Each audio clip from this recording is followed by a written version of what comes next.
Welcome to another video from Oscar Cooper. I hope you're all doing well. Yes, of course, it's Couch Co-op Racers. I don't think I've collated all of my top 5 races for a long time. I want to talk really briefly about Rocket League. I made a video about this game a couple of months ago, maybe 6 months ago, and there was an embargo on playing the game without a PlayStation Network account when it came to Couch Co-op. And I checked this out the other day because I was going to put it on this video, but of course it's technically not a racer. I mean, we're having a chat about it. I mean, you are in a racing car, but is there a track? No, but anyway, it's not on the list officially, but you can actually now play with a guest. This was really cool news for me and really welcome, because that was a headache and now it's gone, so amazing.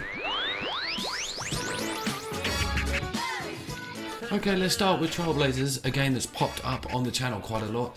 Bills itself as Splatoon meets Mario Kart. I've said before that that's quite a reach, but it is actually quite a lot of fun.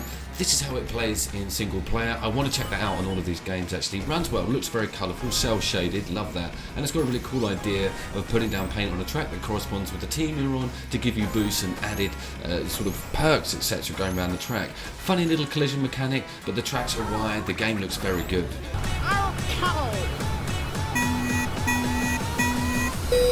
With the split screen introduced, the ante is up, shall we say, and of course you've got corresponding paint types depending on whether you're on the same team as your teammate or fighting against each other. This would mean that you would put the opposite paint colour down, slow their car down, you get an added boost bonus for staying on the correct paint colour for a period of time, thus getting you around that track quicker. This game does boost some 4-player split screen action, and one of the things I love about it is the tracks are huge and they have these multi sort of route areas to them where you could have a massive amount of choice about where to go.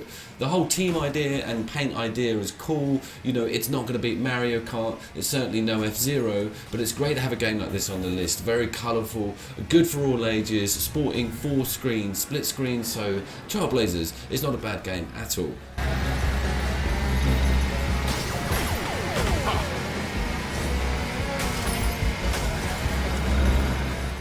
Crash Team Racing is up next. Of course, it's been on the channel a lot. This is one of the newest games on this video, and it's probably prompted me to pull them all together and put them in order. Well, you might think this is quite low on the list, and you'd be right to say that. There's some recent controversy with CTR, and it's to do with the microtransactions it's introduced. There's no pay-to-win stuff, but there's a lot of cosmetics, and there's a fucking 43-page contract you've got to read when you log into it now. There's 2, actually. It took me ages. I hate doing that stuff, and of course no one's going to read it, but why on earth is that all changed? It's obviously to do with the monetization of the cosmetics. I think there's some new DLC on one of the tracks, but this was not good, and I didn't like the idea of them giving us a game that looked complete and then of course going, by the way, we're also going to charge for all this different stuff. It's the same, but this is an incredible looking single player game. I'm always going to cover that in all of these videos, how good this game looks in single player. Holy shit, it's beautiful. So none of the aforementioned stuff, you know, really affects your couch co-op experience, because of course it's just cosmetic, but it's just strange to have that slot in there sort of rather sneakily after the game is finished. But let's talk about it, because this is a remake. Obviously this is a massive franchise. It carved a name out for itself against the Mario Kart series on the previous generation systems, and they flawlessly remade this game. It looks absolutely beautiful.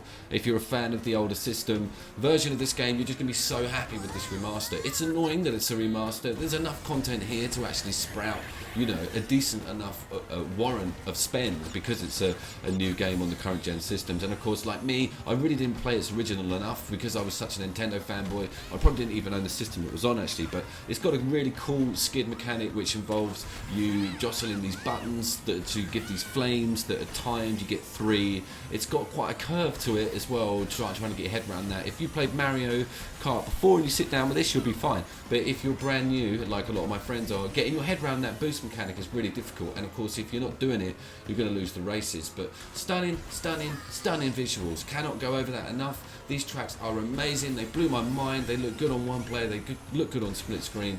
CTR, not a bad split screen racer at all.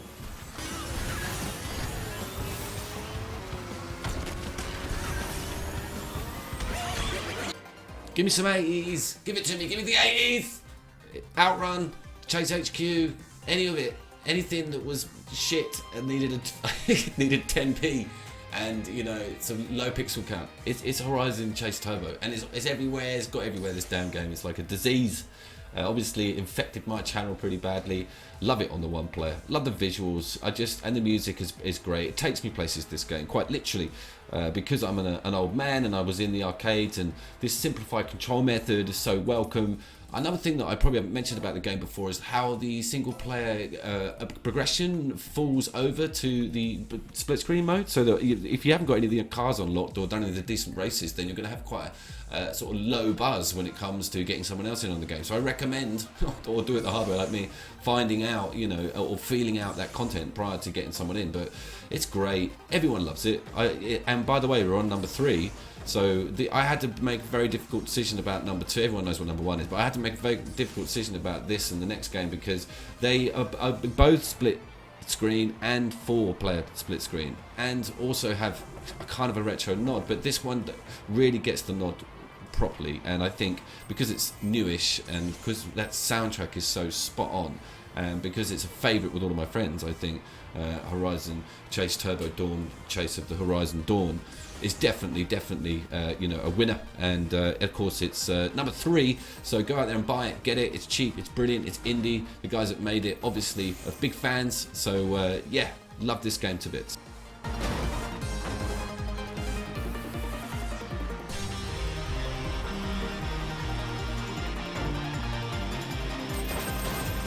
It's TrackMania Mania.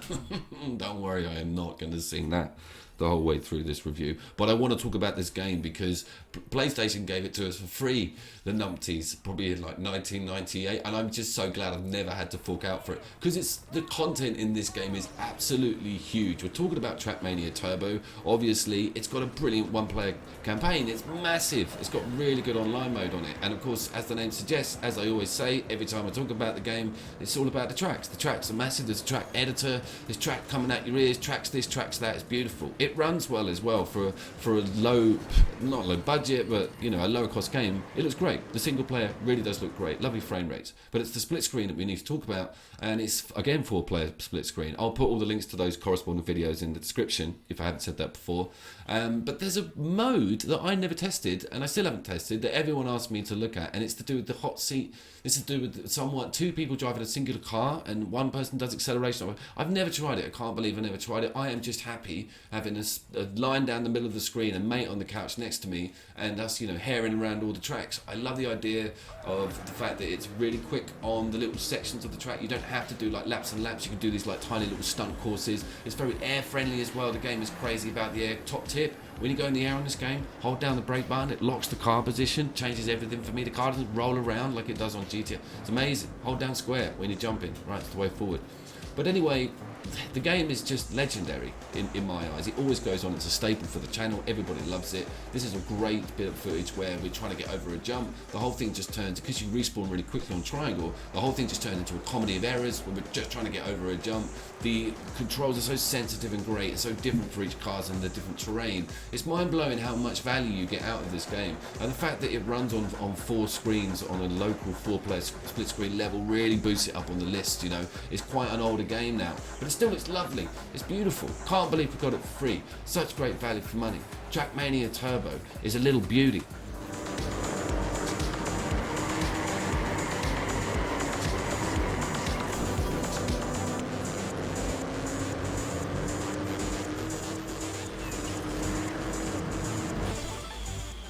Of course, it's Wipeout, and it's free. Oh my god, right? If you've just bought your PlayStation 4 and you haven't got any money and you're thinking, I need a game and I've got like a mate and we need to race, download it now. It's free for this month on the PlayStation Store. It's an absolute steal. The soundtrack enough is a steal. You've got a digital art book with this version of the game as well. So I just downloaded it twice. I've got it physical, obviously. I just thought I want that art book. I have that. Download that. Job done.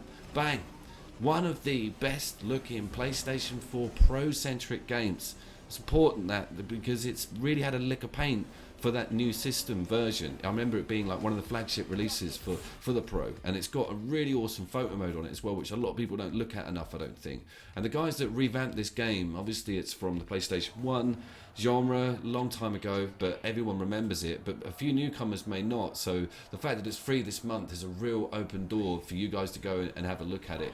It sounds amazing. The soundtrack on this game is just top notch. You can't, it's like hard house techno. The Prodigy are in there. It's so exhilarating. It's got a VR mode on it. If you own a VR headset and put this on VR, it will blow your damn head off. It's one of the best VR ports, and it's a free VR port as well. Not to mention the fact that it runs perfectly on split screen. Now this is really important.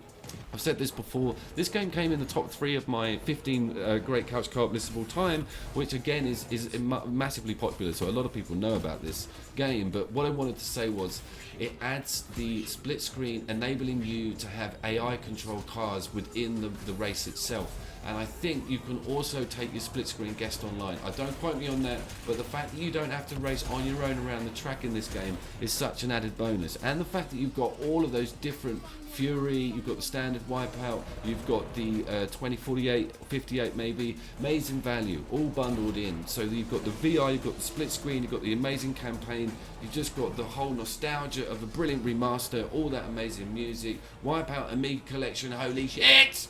Go and buy it! You don't have to, it's free, just log in, alright? See you down there.